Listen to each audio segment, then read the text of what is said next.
एक चीज कि हम सारे देश के किसान इकट्ठे हों और एक ही बार में घेर लें, जो होगा देखी जाएगी।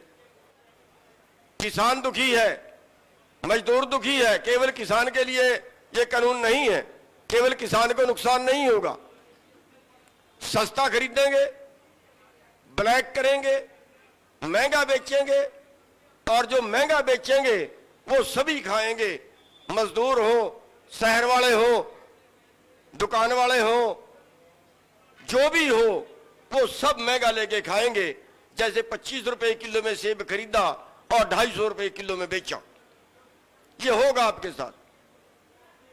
लेकिन सवाल इस चीज का आ जाता है कि 9 महीने सड़क पे बैठने के बाद 7 महीने से किसी ने बुलाया नहीं।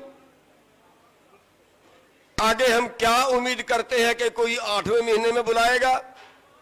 आगे हम क्या उम्मीद करते हैं कि 10वें महीने में बुलाएगा? बुलाएगा तो क्या हमारी बात मानी जाएगी? गंभीर विषय है। आज राष्ट्रीय कन्वेंशन है, चिंतन करिए इस बात के ऊपर, चिंतन करिए इस बात के ऊपर। आज सारे देश के संगठन बैठे हैं। हमारे पास 2 रास्ते हैं अपनी बात मनवाने के, 2 रास्ते हैं और दोनों अपनाने पड़ेंगे। हम शांतिपूर्वक आंदोलन चला रहे हैं, पूरे देश के अंदर जागृति आई है, पूरे देश के अंदर बीजेपी का ग्राफ डाउन गया है, ये सच है।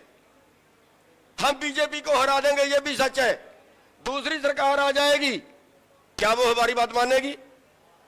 क्या 2014 से पहला जो सरकार थी उसने मान ली थी?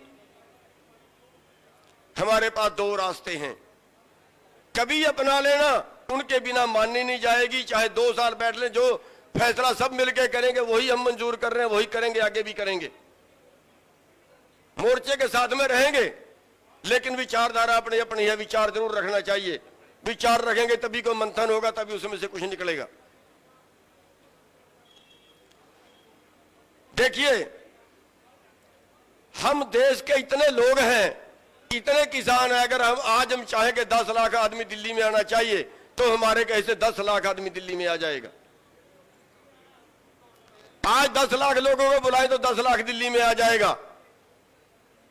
और अगर हम 10 लाख लोग इकट्ठा होके, 5 लाख लोग इकट्ठा होके, अगर हम 50,000 भी हो और दिल्ली के अंदर घुस जाओ और घेर ले प्रधानमंत्री के निवास को, उनके पास क्या रास्ता बचेगा?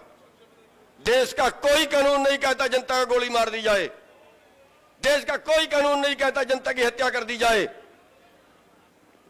आखिरकार उनको हमारी बात माननी पड़ेगी। एक तरीका है अपनी बात को मनवाने का।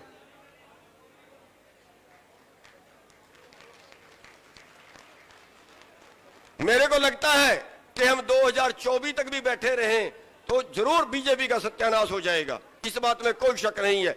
66% उसका जहां पॉपुलरिटी थी, आज कम होकर 24% रह गई है, और ये भी उसकी बचेगी नहीं।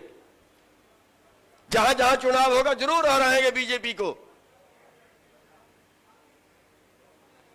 लेकिन बीजेपी को हराने के बाद हमारी बात माननी जाएगी, ये मेरे को जचती नहीं है।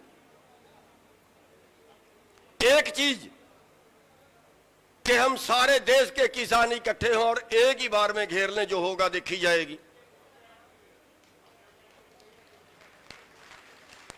एक बात। दूसरी बात,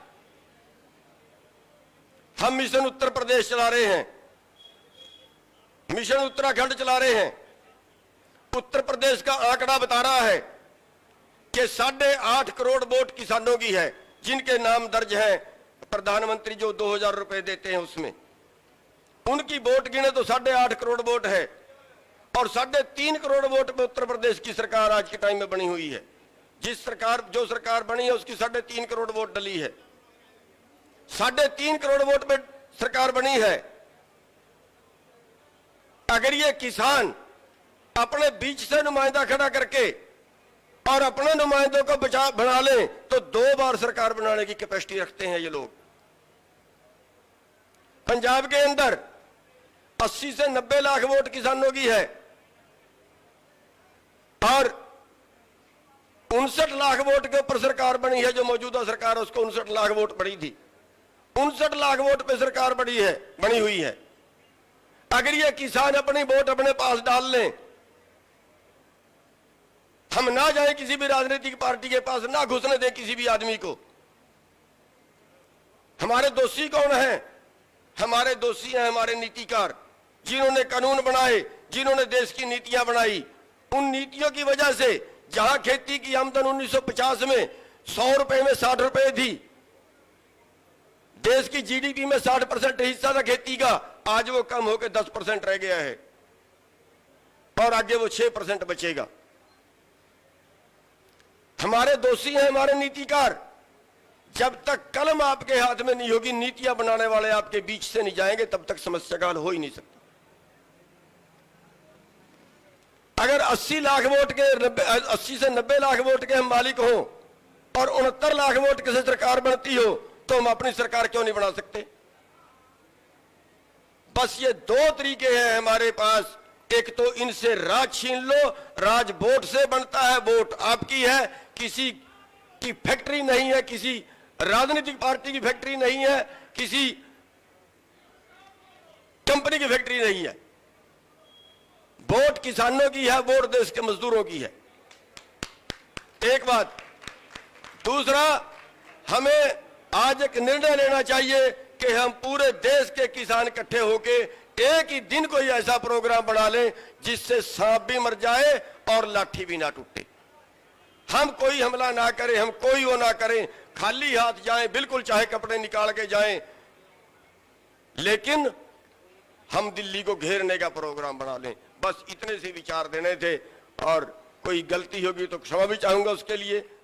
वाहिगुरु जी का खालसा, वाहिगुरु जी की